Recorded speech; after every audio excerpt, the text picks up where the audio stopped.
Fala galera, saudações rubro-negras, isso aqui é Flamengo, muito bem-vindos ao canal Paparazzo Rubro-Negro. Você que está chegando aqui, eu convido você a se inscrever aqui no botãozinho vermelho, aqui embaixo, ó, botãozinho vermelho, acionar a notificação do sininho, deixar aquele like maroto no vídeo e claro, né, eu convido você também a acessar o link que está aqui no comentário fixado do Grupo Sunset, o WhatsApp, para você ficar sabendo aí, né, dos produtos, né, tecnologia, segurança, limpeza, e você fazer o seu orçamento aí para os seus serviços. Cara, atendimento aí o melhor do Brasil na área de segurança. E também agradecer aí o nosso patrocinador a Fla Sandals, sempre com a gente aqui. Melhor chinelo oficial de clube é o do Flamengo, porque é Fla Sandals. E eu convido você também a abrir sua conta no Nação BRB Fla, caminhando para 1,5 milhão de contas abertas. Passamos de 1 milhão, agora já estamos caminhando para 1,5 milhão.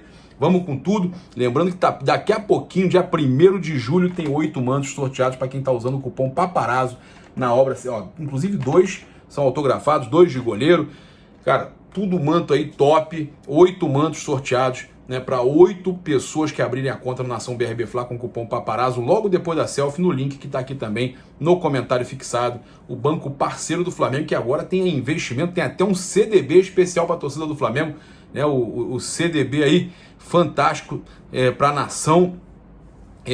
Você tem investimento, seguro, tem tudo aí. Quanto mais você movimenta, mais você ajuda o Flamengo. E no dia 1º de agosto serão 20 Pix de R$100 para você estar concorrendo, você que utiliza o cupom Paparazzo para abrir a sua conta no Nação BRB Fla. Bem, vamos lá, a gente vai estar falando aqui agora de um assunto aí que chateia demais a gente. Um é a despedida do Gerson, que a gente vai falar daqui a pouco. Mas eu quero começar, no final do vídeo a gente joga a coletiva, o restante da coletiva do Rogério Ceni, mas eu quero começar mostrando 2 pesos, 2 medidas.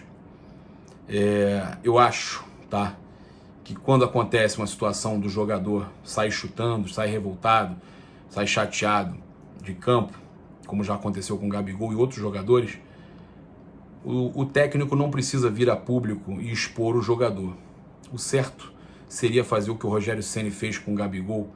A gente vai mostrar agora, há pouco tempo, que ele pegou e falou: o Gabigol, é normal isso de um atacante, ele não gosta de sair do jogo, bobeira, nada demais, isso se resolve. Aí com o Pedro hoje, ele expôs demais o jogador, uma situação que não é para sair do vestiário, é uma situação que o técnico tem que resolver com eles ali. A gente está aqui para elogiar, mas a gente está aqui para criticar também. Esse tipo de coisa não pode acontecer, isso prejudica o grupo, isso prejudica... mas a atitude do Pedro foi errada também. Foi errada. A do Gabriel foi errada. Foi errada. Só que você não tem que expor. Você não tem que expor isso publicamente. Você resolve internamente, desce o sarrafo, sai na porrada no vestiário, resolve essa situação no vestiário. Os dois, ou o grupo todo. Agora não tem que expor. Tem certas coisas que você não tem que expor. Você não tem que criar essa saia justa, criar essa treta desnecessária, que amanhã eu aposto que só vai se falar nisso. Então a gente fica chateado. A gente fica chateado. Eu tô indo dormir agora, 2 horas da manhã, chateado com essa situação. De verdade, chateado. Chateado. E aí, eu vou mostrar para vocês aqui agora como foi que o Rogério Ceni lidou na coletiva com o que o Gabigol fez, de sair chutando e reclamando, e como ele fez com o Pedro. Eu quero entender o porquê que ele com o Gabigol, ele não quis reclamar, e com o Pedro ele quis, expondo o rapaz. Situação que poderia ter sido evitada, ainda fala de questão de convocação, e que embaralhou a cabeça do jogador, fala que foi desrespeito com os companheiros. Eu sinceramente acho que o certo é manter isso no vestiário. Não era para ter saído dali, e ainda mais numa coletiva de imprensa publicamente falar disso. Vamos ver aí o que ele respondeu quando perguntado da situação do Gabigol saindo do gramado também, do mesmo jeito que o Pedro, chutando e reclamando e tudo mais, e depois a gente vê o que ele falou com relação ao Pedro. Rogério, boa noite. Gabigol saiu aparentemente contrariado e você, com fisionomia fechada, trocou rápidas palavras com ele. Qual a sua visão da postura dele? Eu acho que nenhum jogador gosta de ser substituído, né? Eu vejo pelo outro lado. Esses dias me perguntaram do número de gols que o Flamengo perdeu. Eu vi do número de chances que o Flamengo criou. Eu acho que cada um tem um comportamento, cada um age de uma maneira, mas não tem problema. Eu conheço bem o Gabriel, trabalho com ele todos os dias, sei que ele queria ficar mais tempo em campo, mas nós temos o Pedro também, que é um jogador importante nessa função. Naquele momento eu achava que precisava de um jogador para segurar um pouco mais essa bola, para a chegada dos outros jogadores à frente, e logo depois até sai o gol, mas sem problema nenhum. Conheço bem o jeito do Gabriel, todo dia não há problema nenhum. Ele se doou muito hoje no jogo, ajudou muito na marcação, ele teve boa recomposição, teve as suas chances de gol também novamente, ele está sempre aparecendo pela movimentação, pelo mérito da movimentação dele, mas sem problema nenhum. Alguns saem mais cansados, mais tranquilos, outros queriam estar mais tempo dentro de gol. O centroavante normalmente é assim, é mais fominha, né, para estar dentro do campo. Vai chegar o momento que ele e Pedro vão estar juntos dentro do campo de jogo, em algum momento, e infelizmente, outras vezes, ele vai ser substituído, faz parte do jogo, faz parte da decisão que um treinador tem que tomar, mas sem problema algum. Ceni, Pedro demonstrou uma grande insatisfação ao ser substituído. Qual a sua opinião sobre a atitude do jogador? Fico triste. Acho desrespeitoso, não só comigo, mas também com o atleta que vai entrar, com o clube, enfim. Pedro, eu acho que também, e não é muito da característica do Pedro, o Pedro é um bom menino, sabe? Ele é muito bom garoto. Eu acho que esse negócio de seleção, convocação, também mexe um pouco com a cabeça dele. Eu prefiro levar por esse lado. Acho uma cena lamentável, que não cabe mais no futebol de hoje. Você vê que ele voltou de Covid, o Muniz fez 2 gols no jogo passado, ele teve a oportunidade de começar jogando. Não acho uma atitude correta, sabe? Acho feio. Mas eu entendo que a cabeça dele possa estar embaralhada um pouco com essa convocação, não poder ir para a seleção, tá no Flamengo, jogando pelo Flamengo, sair no jogo. Eu achei que era o momento de tirá-lo, colocar o Muniz com mais energia, né? Até porque o Muniz vem treinando também há mais tempo, mas não deixa de ser um grande jogador, não deixa de ser um menino nota 10 que teve, acho que uma atitude que não é condizente com o que eu conheço do Pedro. Vocês mesmos podem tirar as conclusões de vocês. Comenta aqui. Vocês mesmos podem tirar as conclusões de vocês. Eu não preciso falar mais nada. Nada mais acrescentar. Entenderam? Situação muito chata. Poderia ter sido evitada se falasse a mesma coisa que falou na situação do Gabigol. Não é passar pano, não. É resolver internamente. Como eu falei, desce a mão dentro do vestiário. Fala que tá tudo errado, resolve dentro do vestiário. Tá certo? Bem, a gente já vai voltar com a coletiva que abriu com uma pergunta nossa. Essa pergunta aí foi inclusive do Rafa Lamelo, mandou bem a pergunta com relação ao Pedro. Tem que perguntar mesmo. E a gente teve aí a despedida do Gerson. E algumas situações aqui pra gente estar passando que eu achei bacana da gente falar, e daqui a pouco a gente traz o restante da coletiva. É que o Gerson também falou aí da proposta do Olympique de Marselha, como é que foi e tal. Ele não é questão de ser irrecusável. A gente pensa em todos os lados. Foi bom para mim, para minha carreira e para o clube também. Saio triste porque estou saindo do clube do meu coração, mas feliz por poder, né, ajudar o Flamengo. Ele fala que também espera que um dia possa voltar e que todo mundo me receba de braços abertos. Vamos receber, irmão. Relaxa. Claro que vamos receber. E ele ainda falou nas redes sociais: nunca estamos preparados para despedidas. Não somos preparados a dizer até logo. Nos preparamos para viver intensamente nossos sonhos, desejos e objetivos. Uma coisa eu tenho certeza: eu vivi intensamente o meu sonho de ser um rubro-negro dentro de campo. O choro no até logo é a certeza de que tudo valeu a pena. Aqui vivi meus melhores dias. Obrigado, nação. Eu fui, sou e sempre serei um de vocês. Te amo, meu Flamengo.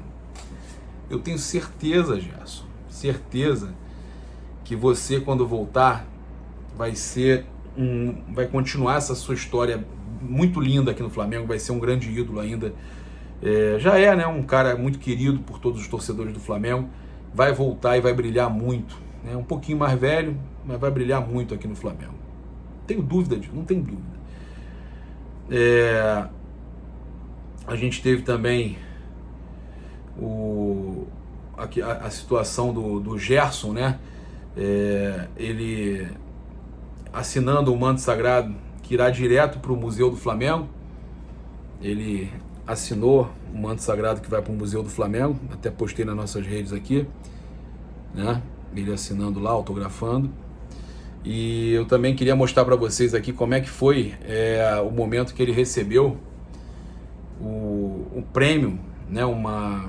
Ele foi presenteado, na verdade, pela torcida Raça Rubro-Negra. Ele recebeu um presente da Urubuzada, que foi a bandeira maravilhosa que todos viram aí, que a gente já mostrou, e da Raça Rubro-Negra ele também recebeu presente e uma placa lá. O Isaac foi lá levar, o Macula mandou, o Isaac foi lá levar. Vamos acompanhar aí rapidinho como é que foi a entrega dessa placa.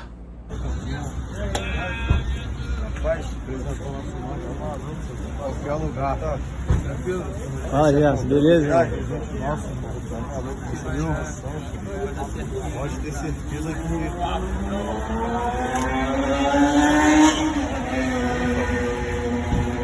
É ele mesmo, cara. Pô, vai deixar a nação, mano. é o papo, é o papo.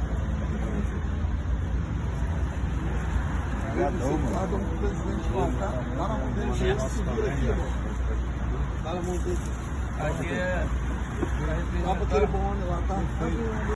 Vamos falar de coisa boa. O Arturo Vidal, ele já colocou aí uma data para vir pro Flamengo. Ele falou o seguinte, depois do jogo do Chile e Uruguai, ele falou sobre o Flamengo, disse o seguinte: falo sempre que meu sonho é jogar no Flamengo. Tenho um contrato com a Inter, mas quem sabe no próximo ano eu venha para cá. Seria um sonho. Então, Arturo Vidal se declarando mais uma vez ao Flamengo e dizendo que quer ano que vem jogar aqui no Mengão. Tem espaço, mesmo com a sua idade, você é um jogador aí fora de série, tem vaga no nosso Mengão. O Vidal mais uma vez se declarando ao Flamengo e agora colocando até uma data para vir, 2022, Vidal no Flamengo. Pois é, ele mesmo já avisou. Olha só, então a gente até já falou do Pedro, eu vou falar mais uma vez antes da gente chamar a coletiva, que segundo a ESPN, a CBF já admite internamente que não deve contar com o Pedro na lista final das Olimpíadas, que será enviada à FIFA no dia 30. Por isso, a entidade analisa nomes para substituir o centroavante, e os nomes são Yuri Alberto, Gabriel Martinelli e Evanilson, tá? Tá entre esses três aí. E o Pedro, então, ficando no Flamengo. O Flamengo entrou no STJD para garantir que não tenha nenhum problema, que não seja punido pela utilização, porque poderiam alegar, tá convocado, não pode usar, não tem validade, né, no bid lá, poderia perder a validade, o direito de jogar, vamos dizer assim, né? Então o Flamengo fez por onde de se garantir. Vamos acompanhar aqui a coletiva do Ceni. Começa com a minha pergunta do porquê o Flamengo tem perdido tanto a intensidade no segundo tempo. E ele disse que não, tentou explicar que não tem muito isso. Vamos acompanhar aí. Vamos ver se vocês concordam com as respostas do Rogério Ceni. Rogério, boa noite para você, parabéns pela vitória. Primeira pergunta do Gabriel Reis, canal Paparazzo Rubro Negro. Boa noite, Rogério. A que você atribui o fato de, ao longo da temporada, o time do Flamengo sempre ter uma queda muito grande de rendimento no segundo tempo?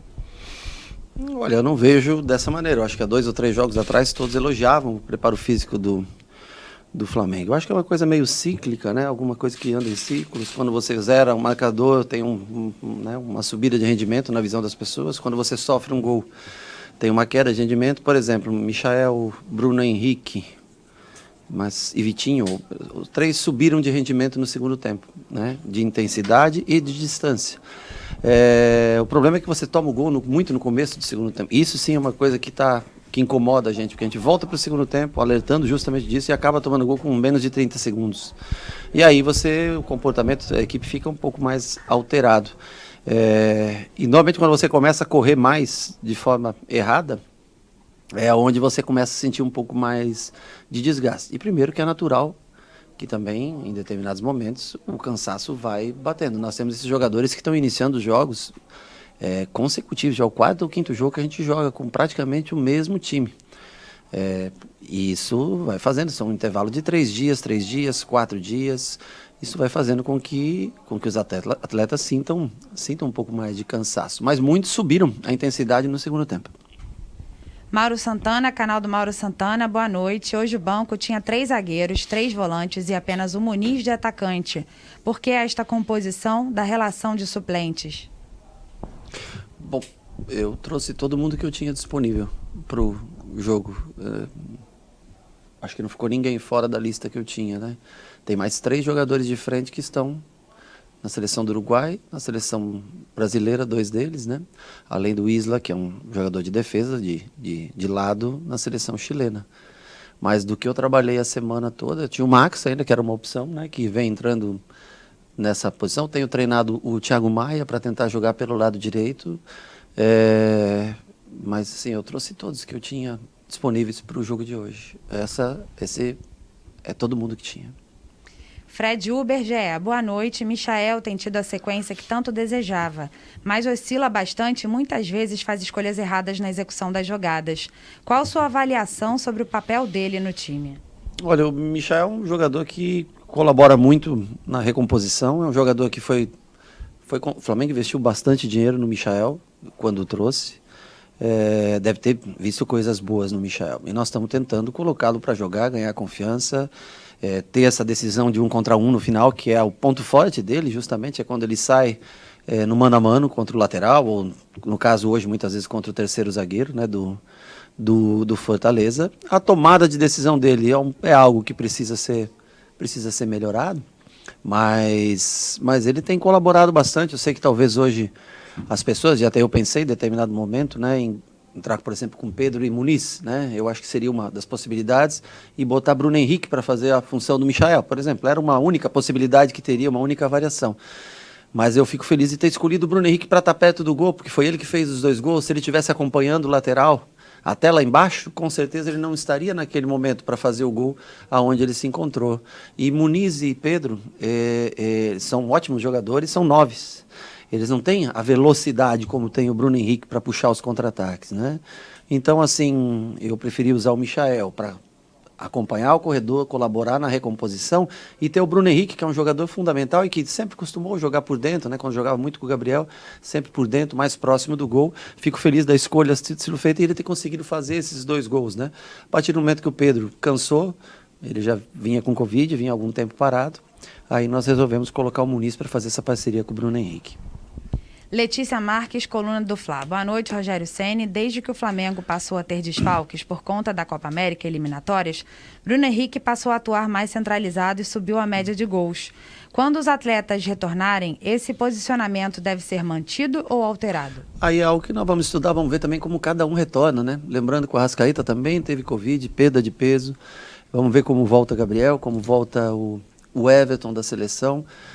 Mas ainda nós temos uma batalha muito grande ainda. Nós temos acho que 4 ou 5 jogos para fazer, se tudo correr normal, que o Brasil chega à final, né? Nós temos 4 ou 5 jogos para fazer sem esses jogadores, né? E as alternativas, elas são pequenas para fazer as trocas, né? Nós não temos muitas alternativas hoje sem Gabriel, sem Arrascaeta e sem Everton Ribeiro para fazer trocas no setor ofensivo. Eu gosto muito do Bruno Henrique por dentro, acho que ele se destaca muito quando ele joga por dentro, não só pelos 2 gols de hoje, como outros gols que ele já fez nesse período em que ele, eu acho que até chama mais a responsabilidade para si, né? Gosto muito da função que ele vem executando no momento. Pedro Henrique Torre, ESPN, boa noite, Rogério. O gol sofrido hoje foi com 15 segundos do segundo tempo e parece ter condicionado bastante o andamento da partida. Sim. Como tentar resolver essa questão para o futuro? Seria desconcentração pela vantagem?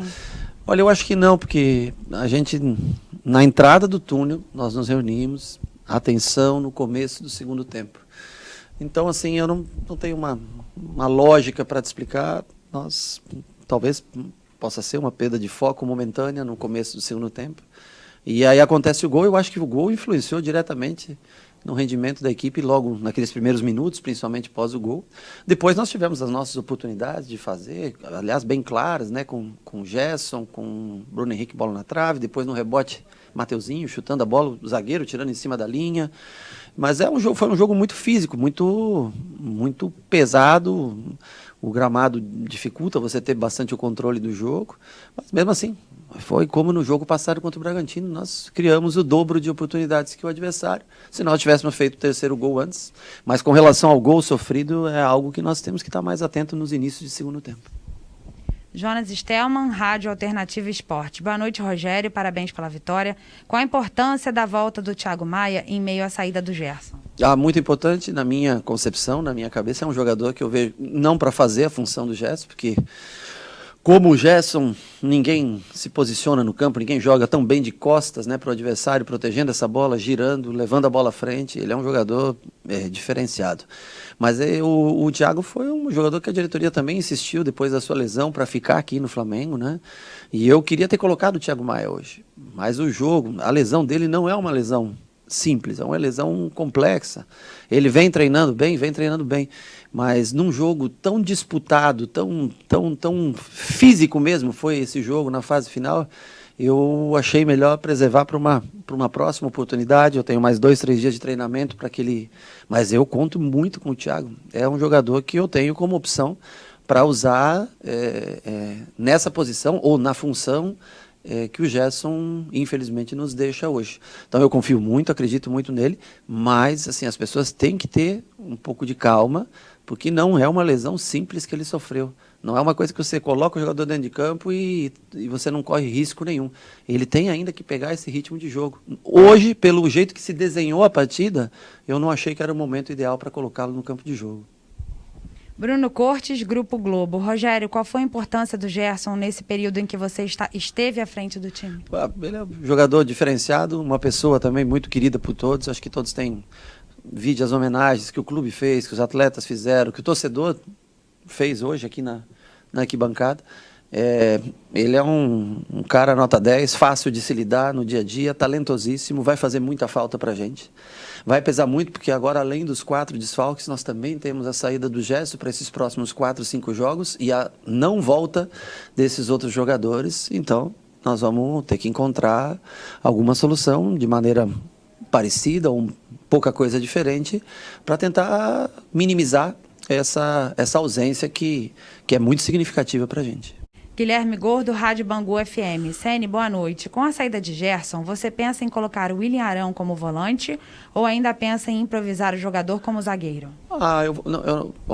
Eu não acredito que o William Arão seja mais um improviso como zagueiro, porque ele tem uma sequência. Aliás, ele é o jogador com mais minutagem do Flamengo no ano. E a maior minutagem dele é jogando como zagueiro. Mas não deixa de ser uma possibilidade, também poder trazê-lo. Agora, o Arão não é mais um improviso de zagueiro, né? Normalmente, quando a gente passa zerado, o William Arão é muito elogiado como zagueiro. Quando você sofre um gol, o William Arão parece ser um jogador improvisado na zaga, né? Então, assim, as coisas são analisadas muito de acordo com o 0 no placar ou não. Mas você perguntou do William Arão fazer a função do Gerson? Não, isso é impossível. São características distintas, né? Talvez de colocar ele como primeiro, passar Diego para frente, aí talvez possa até haver alguma possibilidade. Mas nós vamos estudar agora esses 3 próximos dias para ver qual a melhor maneira de escalar a equipe para o jogo contra o Juventude. Wesley Ramon, portal Urubu Interativo. Sene, boa noite. O que você esperava do Michael em campo na partida de hoje? Ele conseguiu entregar o que você pediu para ele? Olha, eu sempre espero o comprometimento do jogador. Eu acho que ele foi comprometido durante o jogo. Eu repito, eu acho, eu trabalho todos os dias para isso, elogio ele durante o jogo, incentivo ele durante o jogo, porque eu acho que ele precisa disso. Ele não tomou algumas boas decisões no terço final do campo, na hora de escolher um bom passe, um bom drible, uma finalização, mas eu não conheço outro jeito de tentar melhorá-lo que não seja, nesse momento que nós estamos, dar uma oportunidade para ele jogar. Então, assim, ele é um jogador rápido, um jogador que preocupa a equipe adversária, tem uma recomposição boa para ajudar. Repito, se eu tivesse colocado o Bruno Henrique, era a única opção que eu tinha, jogar com 2 9s e colocar Bruno Henrique do lado. Nós teríamos afastado o Bruno Henrique da área, colocado ele para fazer corredor, o nosso talvez principal jogador hoje, que é o jogador que tem essa velocidade, sai na frente do gol. Eu poderia ter feito essa alternativa. Achei melhor colocar o Michael para fazer esse corredor, deixando o Bruno Henrique próximo ao gol. O Bruno Henrique fez 2 gols. Eu acho que, assim, a escolha, ao menos olhando de maneira rápida e imediata, foi uma escolha bem feita. Gustavo, canal Gustavo Henrique dando choque. Ceni, você vem conversando sobre reforços com a diretoria? Faz tempo, a gente sempre conversa. O clube, alguns meses atrás, passava por um momento muito, não digo delicado, mas sem, acho que a condição, sem o poder aquisitivo para ter novos jogadores. Nós passamos alguns nomes, eles estão estudando, estão tentando. Sei que a janela volta, né, agora no dia 1º de agosto. Infelizmente, durante esse período, agora que é o período que a gente mais precisava, nós não tivemos a condição de trazer nenhum jogador para que a gente tivesse mais opções, como foi falado, né? 3 zagueiros, 3 volantes e só um atacante no banco. Então nós estamos tentando, né? Os jogadores também estão se sacrificando muitos de frente, porque eles começam o jogo praticamente os mesmos jogadores, porque eu tenho mais os garotos da base para fazer as substituições e às vezes eles não estão prontos ainda. Jogadores de 18 anos, como o Rian, como o Vetton, enfim, que a gente está trazendo para treinar, para tentar ganhar um pouco de experiência, para um jogo onde tiver um pouco mais folgado, como foi o jogo do Curitiba, poder colocar esses garotos dentro do campo, né? Mas eu sempre converso com o Marcos, com o Bruno. Não são muitos. Eu acho que nós precisamos de um bom jogador, 2 bons jogadores no máximo, para tentar, junto com o elenco que a gente tem, quando está na sua totalidade é muito forte, para fazer o Flamengo competitivo em 2 ou as 3 competições para a gente tentar brigar. Última pergunta do Gilmar Machado, Opinião Play. Para qual setor do campo você pediu ou pediria reforços à diretoria? Eu passo diretamente para eles. Eu acho que eles ficam mais confortáveis em falar. Eu já fiz as minhas observações sobre o elenco, o que eu penso, o que eu acho, aonde na ausência de determinado jogador, aonde falta um jogador para a gente, né? E passo para eles. Eu acho que fica melhor dessa maneira. Então é isso, galera. Muito obrigado. Você que está aqui de madrugada, você que está de manhã, você que está na hora do almoço acompanhando aqui o nosso vídeo, né? Eu já solto na madrugada. Para mim ainda eu falo que quinta-feira ainda é amanhã, porque eu vou acordar, depois que eu acordar eu vou pensar no próximo vídeo, mas agora eu quis deixar vocês aqui já com um material aí para vocês degustarem, né, nesse horário da manhã. É sempre importante você acordar com notícia do Mengão. É isso, muito obrigado aí pelo carinho de vocês. Convido você que ainda não é inscrito aqui no canal, muita gente acompanha e não é inscrito, que se inscreva aqui no botãozinho vermelho, acione a notificação do sininho, deixa aquele like maroto no vídeo. Muito obrigado, saudações rubro-negras, isso aqui é Flamengo e não deixe de acessar os links no comentário fixado, abrir sua conta no Nação BRB Fla, concorrer a prêmios utilizando o cupom PAPARAZZO. Um grande abraço, valeu, fui!